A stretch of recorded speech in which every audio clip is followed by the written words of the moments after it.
በቀደመ ኢትዮጵያ ታሪክ ውስጥ በርካታ የስነ ጽሁፍ የኪነ ጥበብ ባለሙያዎችን ያፈራ በርካታ ስራዎችን የተመለከትንበትና ያየንበት ብዙ ቲያትሮችን እንዲሁም ደግሞ ስነ ጽሁፍ ስራዎችን የታደምንበት የኮመኮምንበት ቤት የፑሽኪን አዳራሽ ውስጥ ይገኛለሁ። በዚህ የተገኘሁት ደግሞ በሩሲያ ኤምባሲ አማካኝነት የሩሲያ አንድነት ቀንን አስመልክቶ የተዘጋጀ የስዕል ኤግዚቢሽን አንድ መድረክ አለ ተብዬ ነው። ወደ ውስጥ እንገባና ደግሞ በመድረኩ ምን አለ የሚለውን እንመለከታለን። አብራችሁ ነው።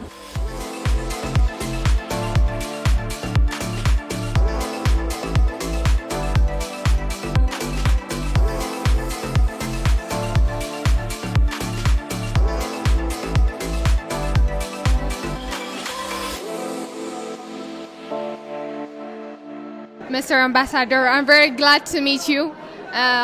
ክቡር አምባሳደር ስላገኙት በጣም ደስ ብሎኛል። የዛሬ ሁነት ምንን የሚያመላክት ነው? Thank you very much. I'm also happy to see you. ወደ ባህል ማዕከላችን ስለመጣችሁ እኛም ደስ ብሎናል። የዛሬ ሁነት አመታዊ የሩሲያ የአንድነት ቀንን አስመልክቶ የተዘጋጀ ነው። ይህ በዓል ለኛ ህዝብ እጅግ ጠቃሚ በዓል ነው። ከቀደመ የሩሲያ ታሪክ መነሻውን ያደርጋል። ይኸውም ከመቶ ዓመታት በፊት ሀገራችን በውስጥና በውጭ ፈተናዎች የገጠሟት ወቅት ነበር። በወቅቱ በርካቶች ተስፋ የቆረጡበትና ያውኗ ሩሲያ ታላቋ ሀገር ትነሳለች የሚል እሳቤ ያልነበራቸው ጊዜ ነበር። ሆኖም ጥርጣሬንና ልዩነትን ወደ ኋላ ትተው ለጋራ ግብና ዓላማ በመስራት ጠላቶችን ያባረንበትና ችግሮቻችንን ፈተን ያውኗን ዘመናዊ ሩሲያን የገነባንበት ዕለት ነው። እንደ ሩሲያ ኤምባሲ የኢትዮጵያን ጥበብ ለማበረታታትና ለማሳደግ እየሰራችሁ መሆኑን ሰምቻለሁ። ስለርሱ እናውራ እስኪ። Unfortunately, although our people are very close spiritually, ምንም እንኳን በሃይማኖት በባህል ተመሳሳይ ሀገር ብንሆንም ከዛ በተሻገረ የጥበብ ስራዎቻችን ላይ ያን ያህል አልሰራንም። ማለትም በአፍሪካ ወይንም በኢትዮጵያ ስላሉ የጥበብ ስራዎች ሩሲያውያን እምብዛም አያውቁ። ኢትዮጵያውያንም ስለ ሩሲያ ጥበብ እንዲሁ። ይህንን ለመለወጥና በጥበብ ላይ የተሰማሩ ወጣት አርቲስቶችን ለማሳደግ ያለ የባህል መለዋወጫ መድረክ ነው። of course we are thinking about future events, how to organize them. በቀጣይ ባህልንና ጥበብን ለማሳደግ የሚያስችሉ በርካታ እቅድና ስራዎችን እናስባለን። ሩሲያውያን ከዚህ መተው ስራዎቻቸውን የሚያቀርቡበትና ኢትዮጵያውያን በተመሳሳይ ስራዎቻቸውን የሚያቀርቡበት ማለቴ ነው።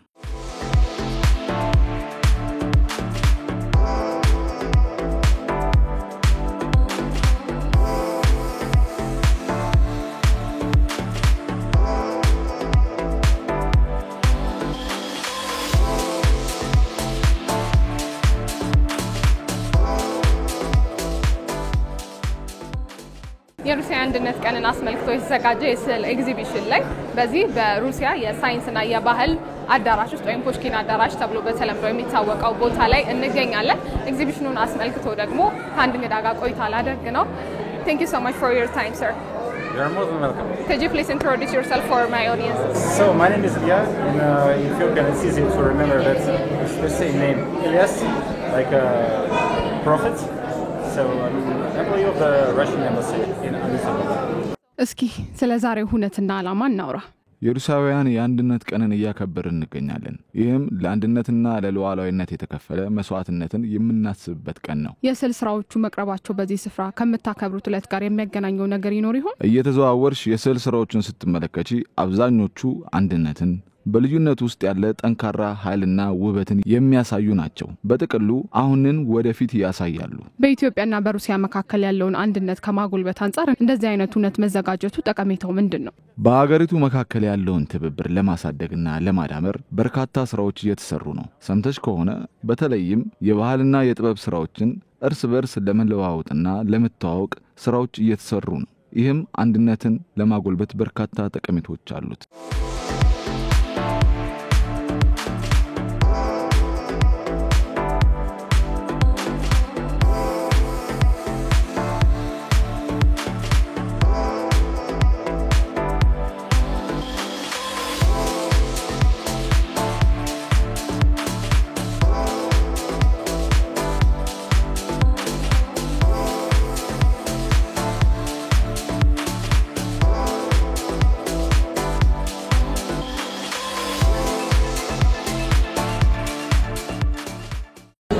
ሰላም ታዲያስ እንታወቅ።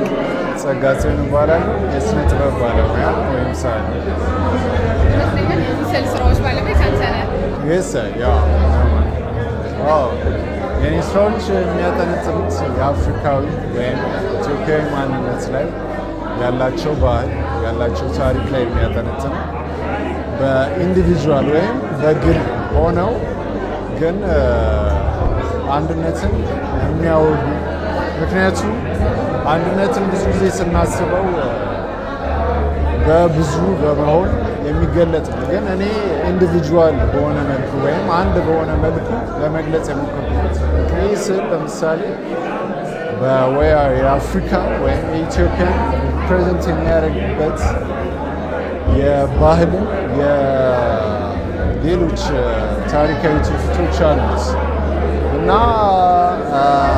ቪዥዋል የሆኑ ነገሮች እንደምታያቸው በጥቁርና በወርቃማ ወይም ብላክ ኤንድ ጎልድ እና ቤዚክሊ ሞኖክሮማቲክ በሚባለው ፖርትሬቸር እና አብስትራክሽን ቀላቅሎ የተፈጠረ የስዕል ዘውግ ነው።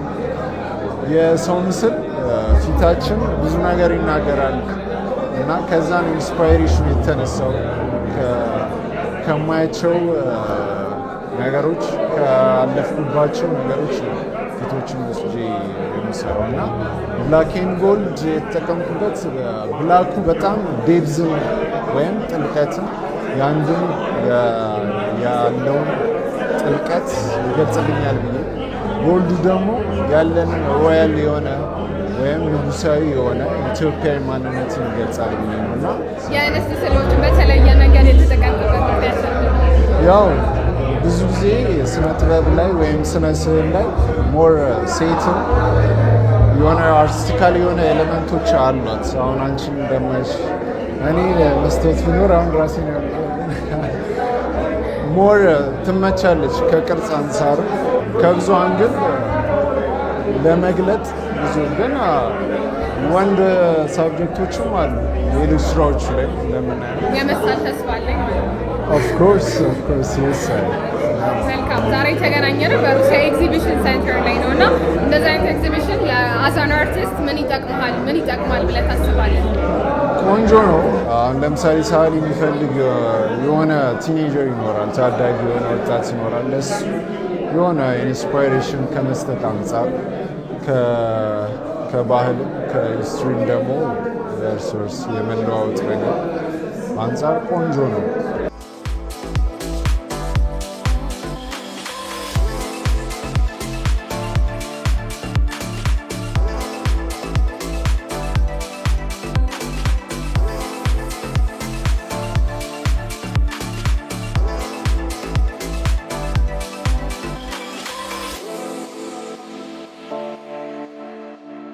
ሀበን ባላለሁኝ ይሄንን ኤግዚቢሽን ይሄን የመሰለ ኤግዚቢሽን ለማየት ነው የመጣሁት። How do you feel about it? ስታዩ ምን ተሰማህ? ስራዎቹ ስትመለከታቸው ኤግዚቢሽኑ ላይ የተመለከተው ነገር እስኪ ነው? ያ በጣም ደስ የሚል ነገር ነው። እንግዲህ የተለያዩ ሰዓሊዎች እንደመሆኑ መጠን የራሳቸው የሆነ ስታይል አላቸው፣ የራሳቸው የሆነ የስዕል ፍልስፍና የህይወት ፍልስፍና አላቸውና እያንዳንዱ ነገር በራሳቸው የህይወት ፍልስፍና ገልጸውታል ብዬ አስባለሁ። ለምሳሌ ወደ ፔንቲንጎቹ ብንመጣ ወደ በብረት የተሰሩ ቅርጾች ብንመጣ ስዕልን በአንድ አይነት ነገር ብቻ ዲፋይን እንደማናረገው ነው። በተለያየ መልኩ ሰው በተሰማውና በራሱ በህይወት ፍልስፍና መግለጽ እንደሚችል ነው ያዩት እና በጣም ደስ ብሎ ነው ያዩት ኤግዚቢሽን። ስለዚህ በጥበብ ስራዎች ላይ መሰልሰል ላይ ተሳተፋል? አዎ እኔም ራሴ ሰዓሊ ነኝ። ትንሽ ቆይቷል ግራጁዌት ካደረኩኝ በ1997 በፈረንጅ አቆጣጠር በኢትዮጵያ ደግሞ 1987 መሆኑ ነው እንግዲህ። ስለዚህ በስዕል ስራዎች ላይ ተሳተፋል? አዎ። አሁን እነዚህ ስዕል ስራዎች ላይ ስታያቸው ምንን ይገልጹልሃል? አዘን አርቲስት ብዙ ነገር ዲፋይን የሚያደርጉልህ ይመስለኛል። ስለዚህ ከአንተ እይታ አንጻር ደግሞ መስማት እንፈልጋለን። እውነት ነው ማለት እንደ ሰዓሊ ሆነሽ ማለት ስዕል ሲታይ እንደ ሰዓሊ ብቻ ሳይሆን ከዛ ሙያ ወጣ ብሎም የሰዓሊውን ሊያስተላልፍ የፈለገውን ወይ ደግሞ ሊሰራ የፈለገውን ነገር ምንድን ነው ማለት እንደ ሰዓሊ ሲሆን ቴክኒካል የሆኑ ነገሮችን ደግሞ የምናያቸው ነገሮች አሉ። በቃ ይሄ ከቀለም አንጻር ከፎርም አንጻር ከመስመር አንጻር የምንለው ነገር ቴክኒካል የሆነው ነገር ላይ ስንገባ የሰዓሊውን ፍልስፍናውን የመሸፈን የመርሳት ነገር አለ። ግን እኔ ኒውትራል ሆኜ ነው ያዩት። እንደውም እንደ ሰዓሊ ሆኜ አይደለም ያዩትና በተቻለ መጠን በቃ ሰዓሊውን አጠገቤ አልነበረም፣ ግን ከሰዓሊው ጋር እየተገናኘው እስከሚመስለኝ ድረስ ነው ስራዎችን ያዩትና አይ ቲንክ በቃ የሆነ የነፍሱን ጩኸት የሰዓሊውን የነፍሱን ጩኸት የተረዳሁ ይመስለኛል። አዝ አን አርቲስት እንደገና እንደ ጎብኚ ደግሞ እንደዚህ አይነት የስዕል ኤግዚቢሽኖች መዘጋጀታቸው በተለይም ደግሞ አሁን ከሩሲያ ኤምባሲ ጋር የተዘጋጀው እና እንደዚህ አይነት ከሌሎች ሀገራት ላይ የሚደረጉ ስራዎች ኤግዚቢሽኖች አርት ላይ ላለ ሰው እንደዚህ አይነት የጥበብ ስራ ላይ ላለ ሰው ምን አይነት አድቫንቴጅ ጥቅሞች አሉት? በጣም ጥቅሞች አሉት። ምንድነው አንዳንድ ጊዜ ለምሳሌ እዚህ ኢትዮጵያ ውስጥ ያሉ ሰዓሊዎችን ስናይ ጀስት ስቱዲዮ ውስጥ ብቻ መቀበር አለባቸው ብዬ አላስብም። ማለት በጣም ዳይናሚክ የሆኑ ሰዓሊዎች አሉ፣ ግን ደግሞ በራሳቸው ስቱዲዮ ውስጥ ብቻ የሚቀመጡ አሉ። ግን ምን ብዬ ላለው ትንሽ ወጣ ማለት አለባቸው። ማለት ለምሳሌ አሁን እዚህ እንደተዘጋጀው ይሄ ሁለት ባህልን እንደ ድልድይ ያገናኝ ነው ብዬ አስባለሁኝ። ለምሳሌ እዚህ ኤግዚቢሽን ላይ እየተካፈሉ ወይ ደግሞ ሊያዩ የመጡ የሌሎች ዜጎችንም እያዩ ነው የነበረውና አይ ቲንክ የኢትዮጵያን ባህል እንዲህ አይነት የጥበብ ስራዎች እንዳሉ ማለት በጥበብ ውስጥ እኮ ባህልን በቃ የሀገርን አሴት ብዙ የብዙ ይተላለፋል አይደለ? ሶ ከዚህ ወደዛ ከዛ ደግሞ ወደዚህ ይመጣል ብዬ አስባለሁና ብዙ አድቫንቴጅ አለው። የባህል መወራረስን ይኖራል። ከሌላ ቦታ የመጣውንም እኛ እንድንረዳ የኛን ደግሞ ሌሎች እንዲረዱት መስመር ይፈጥራል ብዬ አስባለሁኝ። ያ እንደዛ ብዬ አስባለሁ።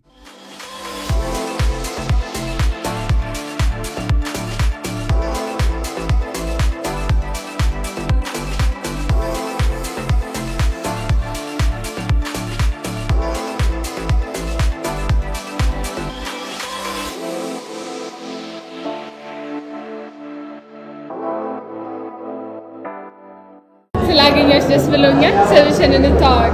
እሺ፣ ስሜ ኔላ ይባላል። እሺ፣ ኔላ። አዎ፣ የተገናኘ ነው የሩሲያ የሳይንስና የባህል ማዕከል ነው። ትልቅ ኤግዚቢሽን ላይ ነው እየተከበረ ያለው የሩሲያ አንድነት ቀን ነው። ስለ ሩሲያ አንድነት ቀን እስኪ የሆነ ነገር ነው። የሩሲያ አንድነት ቀን የሚከበረው ለምን የሩሲያ ብዙ ናሽናሊቲስ አለ፣ ልክ እንደ ኢትዮጵያ ማለት ነው። ግን ስለዚህ ሁልጊዜ በቃ በዚህ ቀን ሰው ይገናኛል። አንድ ላይ ነው መተመን ያለብን። አንድ ላይ ሲኖር ነው ሁሉም ነገር ትልቅ ነው የሚሆነው፣ ኃይል ነው የሚኖረው። በቃ ስለዚህ ቀን በጣም ይከበራል ማለት ነው። ትልቅ የጥበብ የአርት የስዕል ኤግዚቢሽን ላይ ነው ያለ ነው። ተዛዝሮች ምን ተመለከትሽ? ደግሞ ምን ተሰማሽ? ስዕሉ ሁሉም በቃ በታላንት ሰው ነው የሰራ። እንግዲህ እኛም የኢትዮጵያ ባህል ነው አይደለም የተመለከትኩኝ። ብዙ አርቲፊሻል እንዳለ ብዙ የናሽናሊቲስ እንዳለ ነው የተሰማኝ ማለት ነው። ለምን የብዙ ነው ያላችሁ ባህል ለሩሲያና ለኢትዮጵያ ባህል ጥበብ ማሳደግ እንደዚህ አይነት ኤግዚቢሽን ምን አይነት ጥቅም አለው ብለሽ አንድ ላይ ሆኖ ነው ሁሉም ነገር ጥሩ ነው የሚሆነው። ስለዚህ አንድ ላይ ሲያገኙ ባህልም የተለየም ቢሆን አንድ ላይ ሲበላ ሲጠጣ ነው ደስ ብሎ። ስለዚህ ባህልን ጥበብን ለማሳደግ በሩሲያና በኢትዮጵያ ይጠቅማል በጣም። አመሰግናለሁ። እሺ፣ እኔም አመሰግናለሁ።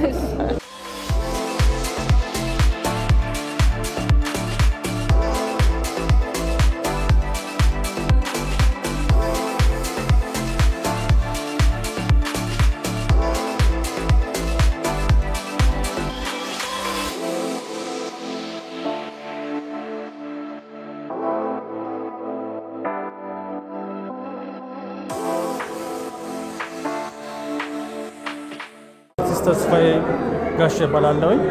የሙሉ ጊዜ ሰዓሊ ነኝ። የ20 ዓመት ኤክስፒሪየንስ አለኝ በስዕል ላይ። ስራዎቼ በአገር ውስጥና በውጭ ሀገር በግለሰብና በትልቅ ቦታዎች ኤምባሲዎች ይገኛሉ። የዛሬው ኤግዚቢሽን ደግሞ ወደ 40 የሚሆኑ ስራዎችን በዚህ ኤግዚቢሽን ላይ አቅርቤያለሁ ማለት ነው።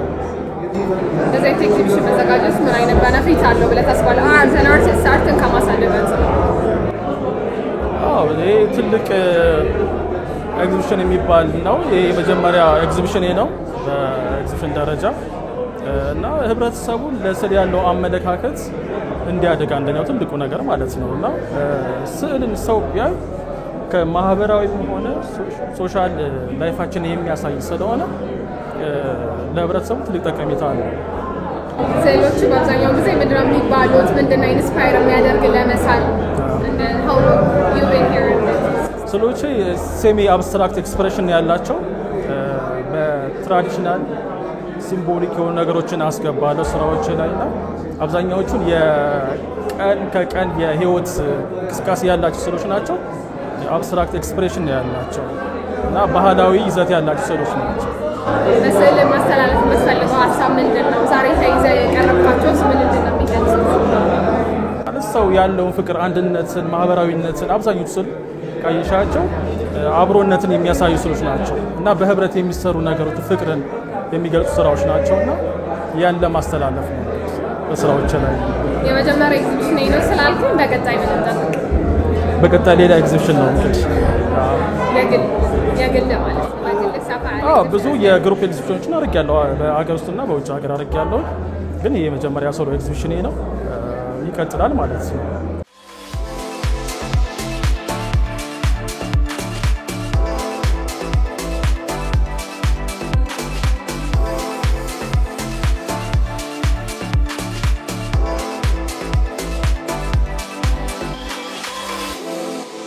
በእውነቱ ላይ ደግሞ የጥበብ ስራቸውን ይዘው ከቀረቡት መካከል አንድ እንግዳ አጠገቤ ይገኛል። እንደምን አለክ?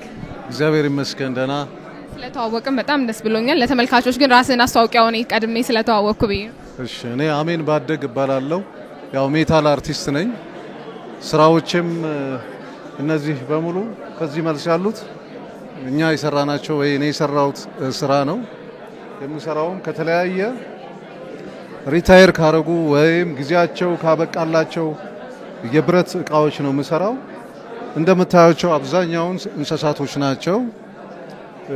አብዛኛውን እንስሳት ላይ ነው ማተኩረው። አሁን ነው እንግዲህ የሰው ቅርጽ መስራት የጀመርኩት በቅርብ።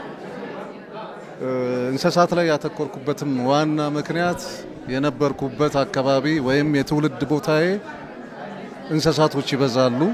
ሀይቅ ዳር አካባቢ ነው የተወለድኩት። ያ ነገር ተጽዕኖ አድርጎብኝ እንግዲህ እነዚህን የመሳሰሉ ቅርጾችን ያው ለእይታ አብቅቻለሁ። ይሄን ይመስላል። ዛሬ ያገኘው የሩሲያ አንድነት ቀን መከበሩን አስመልክቶ የጥበብ ስራዎችን ይዘህ ቀርበህ ነው የሜታል ወርኮችን። ዛሬ ላይ የቀረበህልን ግብዣ እንዴት ነበር የሚለውንና ደግሞ ይዘህ የቀረብካቸው ስራዎች ራሱ ከዛ ጋር የሚያገናኛቸው ነገሮች አሉ ወይ ምንን ያመላክታሉ የሚለውን ንገረኝ።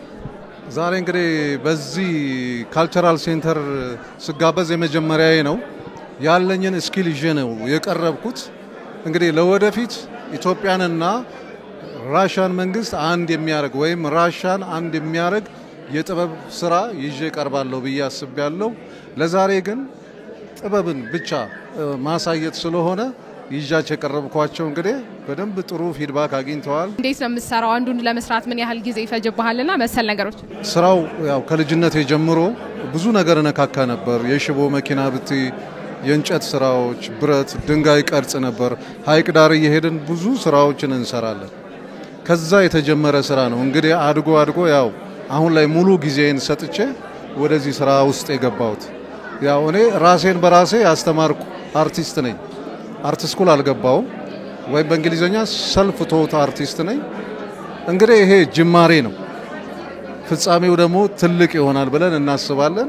በአንተ አይነት ሙያ ላይ ለተሰማሩ ሰዎች መሰል ኤግዚቢሽን ከመዘጋጀቱ መሳተፉ ምን አይነት አስተዋጽኦ አለው? እንደዚህ አይነት መድረክ በኢትዮጵያ ምን በሩሲያ መካከል ደግሞ ያለውን ቁርኝነት ከማሳደግ ባሻገር እንዳንተ ላሉ የጥበብ ባለሙያዎች ምን አይነት ጥቅም ይጠቅማል የሚለው ነገር ሁሉ ጊዜ ምን ለወጣቶች የምመክረው ፎከስ ማድረግ ያለባቸው የተሰጣቸው ስራ ላይ ወይም ውስጣቸው ያለ ነገር ላይ ፎከስ ማድረግ አለባቸው። ሁለተኛ ነው ገንዘብ መጀመሪያ ከታሰበ ስራ ይሰራል። ስለዚህ ሁሉ ጊዜ ለወጣቶች እኔ የምመክረው የተሰጣቸውን መክሊት አውቀው እዛ ላይ ጊዜያቸውን ቢያጠፉ ብዬ እመክራለሁ። ጥቅሙ ደግሞ እንዳየሽው ከብዙ ሰው ጋር ትተዋወቂያለሽ። እዚህ የምታያቸው ሰዎች ኢንተርናሽናል ሰዎች አሉ፣ ትልልቅ ባለስልጣናት፣ የውጭ ሀገር አምባሳደሮች አሉ እና ከነሱ ጋር መተዋወቅ ስራችን እንዲታይ እድል ይከፍታል። ስለዚህ ሁል ጊዜም ለወጣቶች እመክራለሁ ማንኛውም ኤግዚቢሽን ላይ እድሉን ካገኙ ቢሳተፉ ብዬ እመክራለሁ።